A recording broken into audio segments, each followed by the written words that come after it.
तो गाइस कैसे हैं आप सब लोग। बैटल स्पिरिट के एपिसोड 115 के साथ हाजिर हो। तो लास्ट एपिसोड के एंड पे हमने देखा था कि हमारा ज़ाई वैंग जो था वो बैटल कर रहा था और बैटल के दौरान इसे पता चलता है कि अगर वो दूसरे की एनर्जी को कॉपी करेगा तो वो खुद भी यहाँ पर रूल्स को कंप्रीहेंड कर लेगा। तो वहां पर वो रूल्स को कंप्रीहेंड कर लेता है और खुद को ह्यूमैनिटी के सेकंड लेवल पर शो करवाता है, क्योंकि उसकी पावर लेवल्स जो होती है वो काफी ज्यादा इंक्रीज हो चुकी होती हैं। और ये देखने के बाद पिकासो जो होता है वो यहाँ पर क्वीन की इंसल्ट करता है और कहता है कि तुमने यहाँ पर इसको पहले से छुपा कर रखा हुआ था, तुम्हें पता था कि ये ह्यूमैनिटी सेकंड लेवल पर है। लेकिन इसी के साथ ही प्रिंसेस उठकर खड़ी होती है और उसे कहती है कि बकवास बंद करो, मुझे यहाँ पर शो को एंजॉय करने दो। हालांकि मुझे सबके बारे में नहीं पता था। और इसी के साथ ही ज़ाई वैंग जो था वहां पर पावर्स को महसूस कर रहा था और कहता है कि मुझे समझ आ गया कि यहाँ पर रूल्स को किस तरह से कंप्रीहेंड करना है। मैं अपने तरीके से यहाँ पर एनर्जी को एक्यूमुलेट करूंगा और एनर्जी को गैदर करके इसको यूज करूंगा। ज़ाई वैंग जब वहां पर अपनी एनर्जी को रिलीज करता है तो दूसरा लड़का जो था बड़ी तेजी के साथ उसके ऊपर अटैक करने के लिए आके बढ़ता है और कहता है कि हालांकि इसने यहाँ पर जो एनर्जी शो करवाई है वो ह्यूमैनिटी सेकंड लेवल की है, लेकिन इसके बावजूद इसने अभी भी ब्रेक थ्रू किया है, तो ये यहाँ पर इसके साथ कंपैटिबल नहीं होगा। तो मुझे यहाँ पर तेजी के साथ इस फाइट को खत्म करना होगा।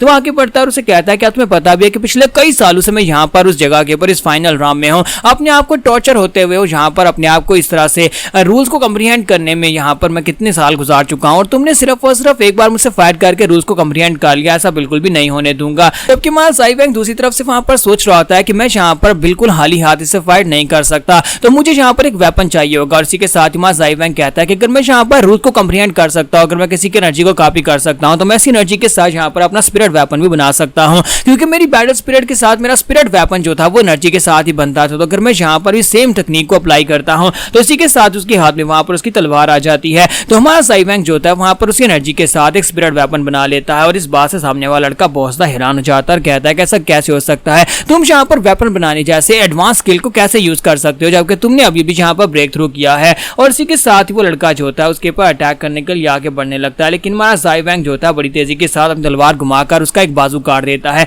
यानी उसका एक हाथ काट देता है। ये देखने के बाद बाकी के सभी लोग बहुत ज्यादा हैरान होते हैं। तो वो लड़का हाथ कटने के बाद वहीं पर बैठकर जोर जोर चिल्लाना शुरू कर देता है, फिर साथ ही कहता है कि इस कमीने की हिम्मत कैसे हुई यहाँ पर मेरा बाजू काटने में, पिछले कई सालों से यहाँ पर ट्रेनिंग कर रहा हूँ सिर्फ इस दिन के लिए कि मैं यहाँ पर से फाइनल राउंड से विजेता बनकर वापस जाऊंगा। साथ ही वो कहता है लेकिन ऐसा कैसे हो सकता है कि इसने यहाँ पर सब कुछ इतनी आसानी के साथ कंप्रीहेंड कर लिया, रूल्स को इतनी आसानी के साथ कैसे मास्टर कर लिया। मुझे लगता है कि ये और साथ ही वो ज़ाई वैंग की तरफ देखता है और कहता है कि ये एक सुपर जीनियस है। ज़ाई वैंग जो था अपनी तलवार उसके सामने करता है और उसे कहता है तो क्या तुम यहाँ पर हार मानते हो। तो वो लड़का अपने मास्टर पिकासो की तरफ देखता है तो पिकासो कहता है कि ये वाकई में बहुत ही बड़ा कचरा है, तो अगर यहाँ पर मर भी जाता है तो फर्क नहीं पड़ेगा। और इसी के साथ ही वो कहता है कि योर मैजेस्टी कार्विया, मुझे लगता है कि आज के लिए इतना काफी है। जबकि क्वीन कार्विया तुम्हारे पास पहले से तुम्हारा कंटेस्टेंट है जो कि इस कंपटीशन में हिस्सा ले सकता है, तो फिर मुझे लगता है कि हमें यहाँ पर कंपटीशन में पार्टिसिपेट कर लेना चाहिए। हम लोग इस फाइट को यहीं पर रोक देते हैं। तो कार्विया उसे कहते तुम यहाँ पर उसी टेस्टर कॉन्टेस्ट की बात कर रहे हो जिसके बारे में तुम थोड़ी देर पहले बात कर रहे थे। उसे कहता है कि हाँ मैं यहाँ पर उसी की बात कर रहा हूँ और जब तक यहाँ पर वो कंपटीशन स्टार्ट नहीं होता तब तक हम लोग यहाँ पर अपने लिए और भी बहुत सारे ऐसे कंपटीटर्स को ढूंढ कर लाएंगे। ऐसे टेस्टर्स जो है वो फ्रीली इस कंपटीशन में हिस्सा ले पाएंगे और यहाँ पर हमें मुफ्त का एंटरटेनमेंट देखने को मिलेगा। इसके साथ वो कहता है कि अब मैं यहाँ पर से जा रहा हूँ, मैं आपको और ज्यादा तंग नहीं करूंगा। तो प्रिंस कार्विया जो होती है वो सोच रही होती है कि मुझे लगता है कि मेरा टेस्टर कॉन्टेस्ट जो है वो काफी ज्यादा इंटरेस्टिंग है और इस बार का कंपटीशन भी काफी ज्यादा मजेदार होने वाला है। और इसी के साथ ही पिकासो जो होता है वो अपनी चेन लेकर फिर से जाता है और जाकर उस लड़के से कहता है कि अब यहाँ पर तुम्हारे गले में इस चेन को डालने का वक्त है।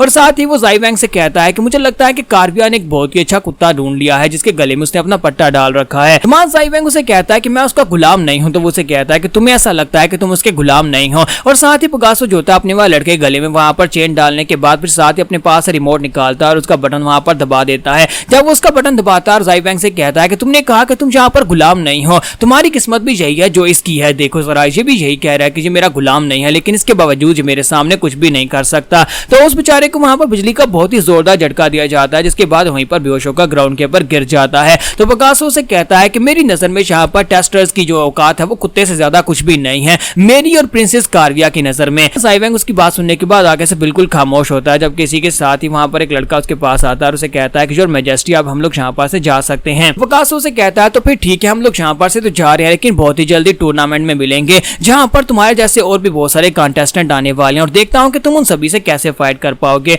और प्रिंस कार्विया जो से कहती है ठीक है तुम जा सकते हो। और उसके बाद हमारा ज़ाई वैंग सोच रहा था कि ये एंजल रेस जिसे यहाँ पर नरम दिल और अच्छा होना चाहिए था, ये तो एक बहुत ही कमीनी और घटिया रेस है। जबकि दूसरी तरफ से हमारी प्रिंसेस जो होती है यानी क्वीन जो होती है वो उस पोकेमॉन को उसकी तरफ फेंक दिया और कहती है कि लो मैंने तुमसे वादा किया था कि मैं इस चीज को छोड़ दूंगी, तो ये लो इस चीज को तुम रख सकते हो। तो हमारा ज़ाई वैंग जो होता है उसे वहां पर कैच करता है और उसे कैच करने के बाद कहता है क्या तुम ठीक हो। उसका पोकेमॉन जो होता है वहां पर उसे बात करने की कोशिश करता है, लेकिन इसी के साथ ही कार्विया जो होती है वहां पर टॉपिक को चेंज करते हुए कहती है कि आज से तुम यहाँ पर मेरे गुलाम हो और आज इसी वक्त से आज के बाद से मैं तुम्हें जाओ बाई कह के पुकारूंगी। तुम्हारा जाई वैंग उसे कहता है कि मेरा नाम जाई वैंग है, तुम्हें यहाँ पर मुझे जाओ बाई कहने की जरूरत नहीं है, मेरा अपना नाम है, तुम तो यहाँ पर मुझे ऐसा नाम दे रही हो जैसा कोई अपने कुत्ते का नाम रखता है। तो उसी के साथ ही वो उसकी गले में जंजीर को खींचती है और उसे कहती है तो क्या तुम यहाँ पर मेरे कुत्ते नहीं हो जाओ बाई, क्या तुम्हें लगता है कि तुम यहाँ पर मेरे गुलाम हो तो इसका मतलब यह कि तुम मेरे कुत्ते नहीं हो, तुम मेरे कुत्ते ही हो। और इसी के साथ ही उसे वहां पर नीचे की तरफ झुकाती है, लेकिन वहां जाई वैंग जो होता है उसके हाथ को झटक देता है, जिससे उसकी जनरल बहुत ज्यादा गुस्सा आती है और कहती है कि तुम्हारी हिम्मत तो देखो, हमारी क्वीन के हाथ को टच कैसे किया।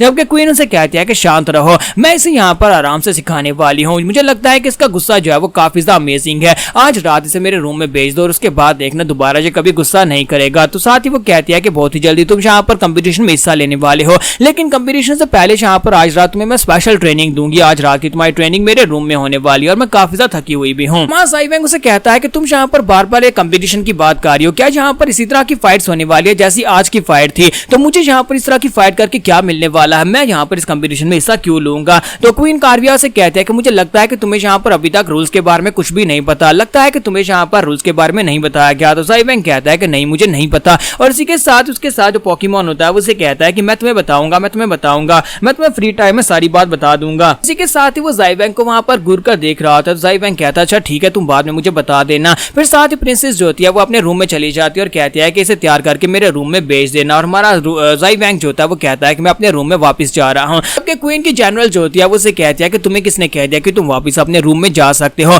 क्वीन ने कहा है कि आज रात तुम उसके रूम में जाओगे तो फिर आज रात तुम उसी के रूम में जाने वाले, इसलिए चुपचाप यहाँ पर ऑर्डर्स को फॉलो करना, वरना मैं तुम्हें यहाँ पर बहुत ही बुरी तरह सजा देने वाली हूँ। और वहां पर से उसके रूम में आने के बाद हमारे जाई वैंग को थोड़ी देर रेस्ट करने का मौका मिलता है, जहां पर हमारे जाई वैंग का पोकेमॉन एंजल जो होता है उसे सारी की सारी बात बताता है कि उसे यहाँ पर इस कंपटीशन में हिस्सा लेना है, क्योंकि इस कॉन्टेस्ट का मकसद ही यहाँ पर वो है जो कि वैसे भी इसका यहाँ पर मकसद है, यानी सभी टेस्टर्स को एक दूसरे से फाइट करके उनकी विल की पावर को डिप्राइव करना, उनकी स्ट्रेंथ को एब्जॉर्ब करना है। जाई वैंग उसकी सारी बातें तो सुन रहा था, लेकिन साथ ही वो उसकी तरफ घूर घूर कर भी देख रहा था। फिर साथ उसे कहता है कि मुझे एक बात बताओ कि तुम यहाँ पर रोग की तरह के क्यों दिखाई देते हो। तो उसका जो लिटिल क्रीचर होता है उसे कहता है क्या ये रोग कौन है, तुम यहाँ पर मुझे रोग कैसे कह सकते हो। तुम्हारा जाई वैंग उसे कहता है कि अब जबकि तुम यहाँ पर रोग जैसे दिखते हो तो आज के बाद से मैं यहाँ पर तुम्हें लिटिल रोग कहूंगा, क्योंकि तुम बिल्कुल उसी के जैसे दिखाई देते हो। फिर साथ ही उसे कहता है कि तुमने कहा कि मुझे यहाँ पर ओबिस्दा एनर्जी को गैदर करना होगा ताकि मैं रूल्स को कंप्रीहेंड करके अपने आप को स्ट्रॉन्गर बना सकूं और दूसरे कंटेस्टेंट से अपने आप को बचा सकूं। तो लिटिल रोग उसे कहता है कि मैंने यहाँ पर तुम्हें कंप्रीहेंड करते हुए देखा है, मैंने तुम्हें रूल्स को समझते हुए देखा है, तुम यहाँ पर दूसरों की एनर्जी को ही कॉपी करके अपने आप को स्ट्रॉन्गर बना सकते हो। इस वक्त तुम ह्यूमैनिटी के सेकंड लेवल पर पहुंच चुके हो